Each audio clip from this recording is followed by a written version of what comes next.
In this case study, I'm showing how we use model-informed drug development to optimize a pediatric program.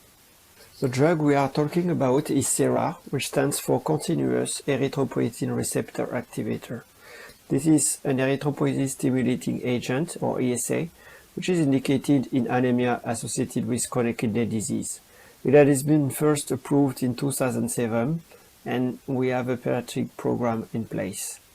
It can be used either in correction of anemia in ESA-naive patients or to maintain hemoglobin level when switching from a previous ESA.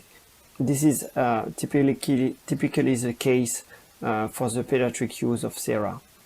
There are two formulations, IV for patients on hemodialysis or sub-Q for patients not yet on dialysis or on peritoneal dialysis. The drug is administered monthly, and dose adjustments are based on hemoglobin levels. This pediatric program started with a dose-finding study called Dolphin, where CERA was administered IV. And the goal here is to optimize the confirmatory trial, which was meant to be a big trial with 150 patients with an active control and using both formulations, sub-Q and IV. And with the model-informed drug development approach, we could optimize it into a single-arm trial with 40 patients only treated with a sub-Q formulation and only with a single arm.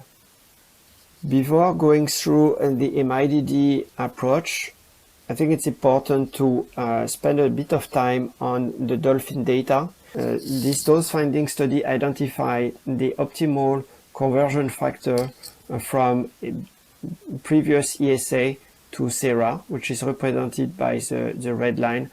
As I told you, the pediatric use of CERA is in the maintenance situation.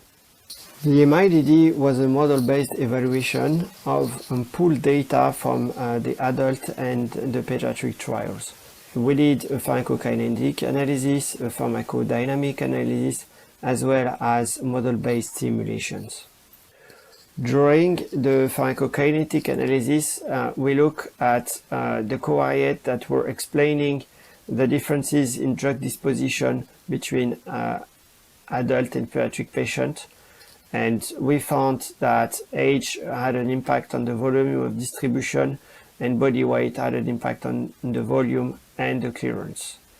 Those relationships were already identified only on adult data at the time of the initial filing in 2007, but they were confirmed into this pooled analysis, and you can see a nice consistency of the relationship across the adult data in black and the pediatric data in red.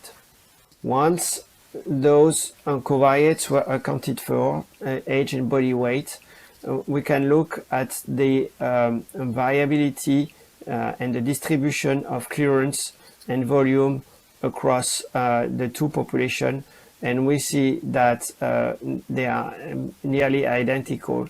This means that age and body weight captured the differences between the two populations. For the pharmacodynamic analysis, I will go a little bit in more details of the model. So this model describes the change in hemoglobin over time, and we have a stimulation function of the production of hemoglobin, which is described by two sets of parameters. One set of parameters are depending on the patient. They are system parameters, and they define the endogenous production of hemoglobin.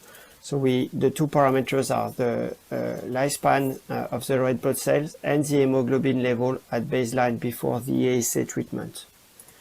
And then we have the drug effect part, which is described by two parameters, Smax and SC50. Smax corresponds to the maximal relative increase in hemoglobin production, and SC50 is the CERA concentration to achieve 50% of Smax. When we compare the distribution of the two drug-dependent parameters, Smax and SC50, across adult and pediatric population, we can see that they have a very similar distribution, which supports the statement that CERA have the same exposure-response relationship in the two populations. In this MIDD, we had the chance to access real-world data from the International Pediatric Dialysis Network. And with this, we had access to additional data in peritoneal dialysis patients, 126, usually treated with the sub-Q form, and 32 additional patients on hemodialysis treated with the IV formulation. Using the pharmacokinetic and pharmacodynamic models, we could build a simulation framework, and we simulated two clinical outcomes. One is the mean hemoglobin and the other one is the median dose, both at the end of the evaluation period. So the simulations are represented by the blue interval, and they are comprising the observed value from the Dolphin trial in red, and from the real-world data in pink. And for the sub-Q formulation, we didn't have any observed data, so the real-world data were key to confirm our model-based inferences. The real-world data from the IPDN registry were also very useful to get additional safety data in pediatric patients, which confirmed that there was no new safety signal observed.